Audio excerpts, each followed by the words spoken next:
마서 11장 25절 이스라엘과 이방인의 관계를 말씀하고 있습니다. 이스라엘이 복음을 거절하여 이 복음이 이방인에게로 향했어요. 그래서 거절한 이스라엘은 참감람나무고 이방인은 돌감람나무인데 복음을 거절한 유대인 그 이스라엘은 가지가 꺾였어요. 그 꺾여진 곳에 돌감람나무가 가지가 접붙여졌어요. 뿌리는 여전히 참감람나무예요. 구약 이야기가 참감람나무 이스라엘 이야기죠. 아브라함, 이삭, 야곱, 모세, 다윗 다 참감람나무 이스라엘 이야기입니다. 이방인이 이렇게 하나님께 은혜를 받는데 만일에 참감람나무인 이스라엘이 하나님께 돌아오면 하나님이 어떻게 하시겠느냐?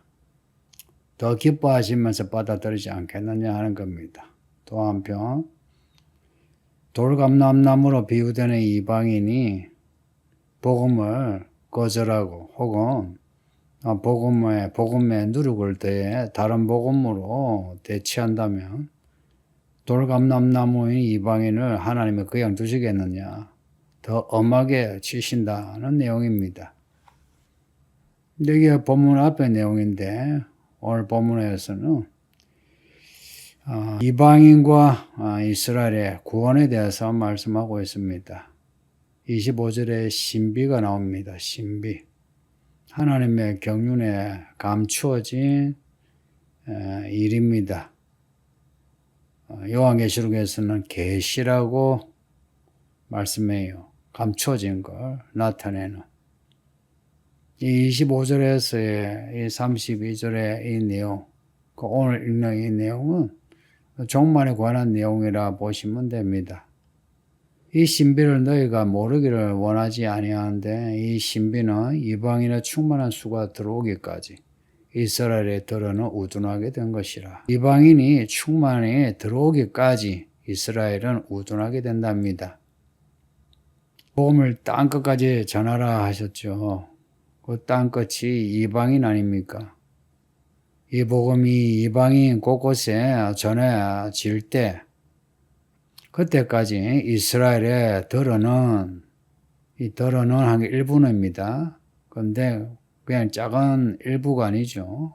이스라엘 대부분이 우둔하게 된 것이라.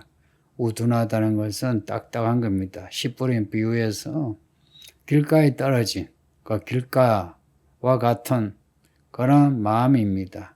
그 이스라엘이 마음이 우둔하여 복음을 거절하죠. 그러나 이방인이 복음을 받아들여 구원을 받는 그 수가 충만하다면 하나님이 정하신 그 수로 채워진다면 그때 온 이스라엘이 구원을 받으리라 합니다. 지금 그 이스라엘을 빼고 이제 보면 복음이 온 땅에 다 전해졌습니다. 북한도 예전엔 그 평양, 그곳을 한반도의 예루살렘이라 불렀죠. 복음이 이미 전해졌어요. 지금은 그 북한 정권이 복음을 거절해서 그렇지. 동남아도 그렇고요. 남미도 아프리카도 거의 복음이 다 전해졌습니다. 이 복음이 온 땅에 전해질 때에 이스라엘이 구원을 받는답니다. 온 이스라엘이 구원을 받으리라. 이 구절을 이스라엘 사람 모두가 다 구원을 받으리라. 한 사람도 빠짐없이 구원을 받으리라. 그런 의미가 아니고요. 이스라엘에도 복음이 전해지리라. 그리고 이방인에게 복음이 전해져 이방인이 다 구원받는 거 아니죠. 이방인의 충만한 수가 구원을 받는 것처럼 이스라엘에도 복음이 전해 충만한 수, 이스라엘의 충만한 수, 하나님이 정하신 수, 그 수가 구원을 받으리라 합니다.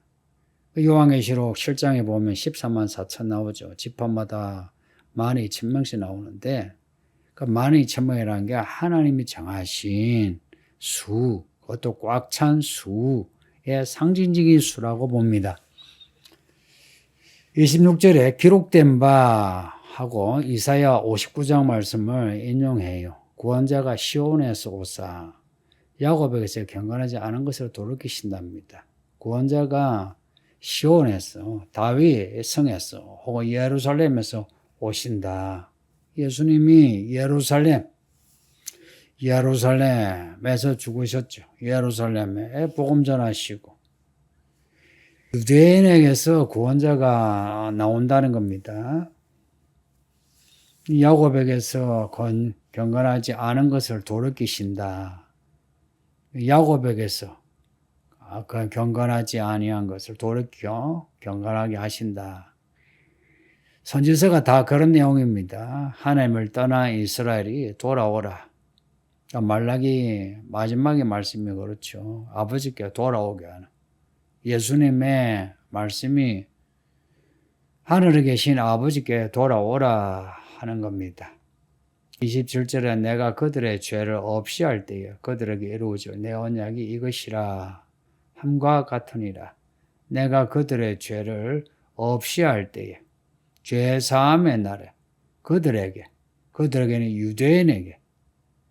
유대인에게 이루어질 언약이 이스라엘에게 다시 세워집니다. 히브리서 8장 보면 그 예레미야 31장을 인용하면서 내가 저들의 불의를, 그 이스라엘의 불의를 긍휼히 여기고 저들의 죄를 다시 기억하지 아니하리라. 그 이스라엘의 죄를 사하시고 돌아오게 하신다는 겁니다. 복음으로 하면 그들이 너희로 말미암아 원수된 자라. 복음을 이방인은 받아들이고 이스라엘은 받아들이지 않았죠. 해서 하나님의 원수가 되고 또한 복음을 받아들인 이방인의 원수가 되었어요. 반면 택하심으로 보면 조상들로 말미암아 사랑을 입은 이스라엘입니다. 그러니까 복음으로 하면 원수가 된 이스라엘이에요. 택하심으로 하면 사랑을 입은 자입니다. 조상들로 말미암아 아브라함과 이삭, 야곱, 다윗 이러한 믿음의 조상들로 말미암아 사랑을 입은 무슨 사랑이겠습니까? 앞에 27절에 내 언약이라. 언약입니다. 하나님과 약속을 맺은 백성. 그 언약은 영원한 겁니다. 그런 택하심을 받은 이스라엘이에요.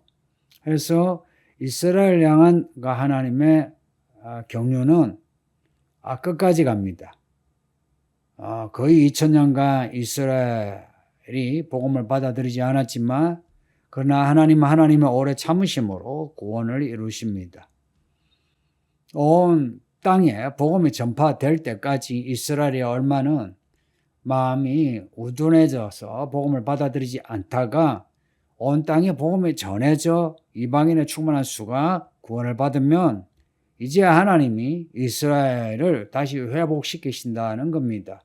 그 회복은 조상들로 말미암은 하나님의 택하심이에요.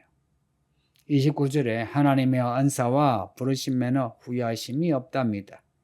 하나님의 선물, 은사는 선물이에요. 부르시는 하나님이 구원하시려고 만지셔서 몰아가셔서 구원하시는 겁니다. 이것은 후회하심이 없다는 것은 돌이킴이 없다는 겁니다. 하나님이 말씀하신 거 잘못됐다 하지 않으세요. 그대로 말씀을 이루세요. 그것을 철회하지 않는다 이야기입니다. 하나님이 잘못했다 해서 후회하는 아니에요. 가끔 하나님이 단식하신다 이런 내용이 있는데 하나님이 자신의 그 하신 일에 대해서 잘못되었다 이렇게 하지 않으세요. 왜냐하면 하나님은 모든 말씀이 완전하고 모든 일이 완전하세요. 다만 그 완전한 하나님의 사랑 앞에 사람들이 우둔하니까 하나님이 슬퍼하시는, 그게 하나님의 탄식, 하나님의 후회, 이런 단어로 표현된 거죠. 30절은 너희가 전에는 하나님께 순종하지 아니하더니 이스라엘이 순종하지 아니하므로 이제 긍휼을 입었는지라. 너희가 할 때는, 이게 이방인이에요. 전에는 하나님께 순종하지 않았다, 하나님을 믿지 않았어요. 근데 이스라엘이 복음을 받아들이지 않으니 이 복음이 이방인에게로 향해서, 너희에게로 향해서 너희를 하나님이 택하시어 그래서 구원하셨다, 하나님의 은혜를 입었다 하는 겁니다. 이와 같이 이 사람들이 순종하지 아니하니 이는 너에게 베푸신 긍휼로, 이스라엘이 순종하지 아니해서 이방인에게 베푸시는 그 긍휼, 은혜, 은사, 구원, 그것으로 이제는 그 이방인의 수가 충만히 들어올 때에 이제는 이스라엘로 하여금 그 긍휼을 얻게 하려 하신다는 겁니다. 구원의 긍휼은 같은 긍휼이에요. 그 은사가 같은 은사고 같은 구원이에요. 근데 이방인을 향한 그 은혜, 그 구원, 이제는 이스라엘로 향한다는 겁니다. 지금이 그런 때인 것 같아요. 선교사들의 보고를 들으면 지금 이스라엘에 예전과 달리 빠른 속도로 예수님을 영접하는 메시아닉 유대인이 늘어나고 있답니다. 예수 믿는 유대인을 메시아닉 유대인이라 불러요. 이 메시아닉 유대인들은 유대 사회에서 불이익을 많이 받아요. 집안에서도 그렇고요. 사회 구조에서도 불이익을 받아요. 그럼에도 그들이 예수를 믿는데 처음에는 이제 숨겨요. 그러나 어느 때 되면 이제 드러내어서 자기 믿음을 나타내요. 근데 이런 유대인들이 늘어나고 있고요. 또 이런 사람들로 인해서 더 많은 유대인들이 신약 성경에 관심을 가지고 신약 성경을 구독한답니다. 말하자면 온라인으로 신청한대요. 때로는 무료, 때로는 유료로 이렇게 신약 성경을 본대요. 해서 많은 사람들이 신약 성경을 접해 그 나사렛 예수에 대한 이야기를 구체적으로 알려고 한다는 겁니다. 그 예전의 분위기하고 다르다는 거예요. 32절에 하나님 모든 사람을 순종하지 아니한 가운데 가두어 두시며 모든 사람에게 긍휼을 베풀라 하심이라. 하나님의 경륜입니다. 이런 하나님의 경륜을 누가 이해하겠습니까? 모든 사람을 순종하지 아니한 가운데 두면 그 두는 이유는 뭐냐? 그 모든 사람에게 긍휼을 베풀라 하시며 그 모든 사람을 구원하시려고 하신다는 이야기입니다. 예수님은 말씀하신 것은 하나님이 숨기시는 거, 숨기시는 이유는 나중에 드러내려고 하려 하심이라 하는 겁니다. 그러면 이제 사람들의 생각으로는 뭐 숨기지 말고 바로 드러내지, 뭐 순종하지 않은 가운데 놔두지 말고 바로 긍휼을 베풀어 순종하게 하시지, 이제 이런 반론을 펼치겠지만 그거는 하나님의 경륜, 하나님의 지혜 혹은 하나님의 사랑을 알지 못해서 하는 말입니다. 우리 하나님은 속이 깊으십니다. 그리고 모든 사람에게 구원을 베푸시려고 하시는 겁니다. 모든 사람에게 누구든지 예수를 믿어 구원받게 하시려고. 그래서 이 복음이 이스라엘로 향하다가 이방인에게로 향했다가 이방인에게 복음이 편만하게 전파되면 이제 이 복음이 이스라엘로 유대인에게로 향하게 하시어 이제 많은 이스라엘 사람을 구원하시려고 하는 겁니다. 이러한 은혜 가운데 우리가 있다는 거 놀랍고 감사하지 않습니까?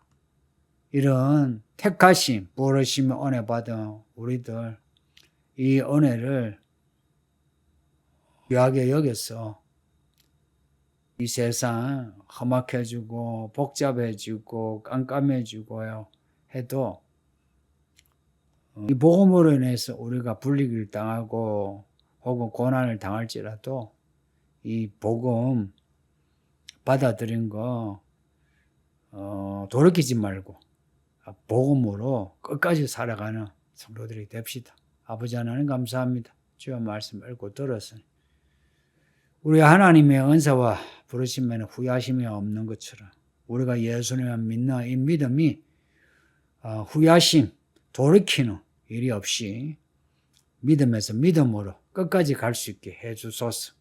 그래서 모든 사람들이 구원을 받게 해주시다. 특별히 저 팔레스타인의 이스라엘이 복음을 받아들여 구원받아 이 마지막 때에 하나님의 경륜이 이루어지게 하소서. 예수님 이름으로 기도합니다. 아멘.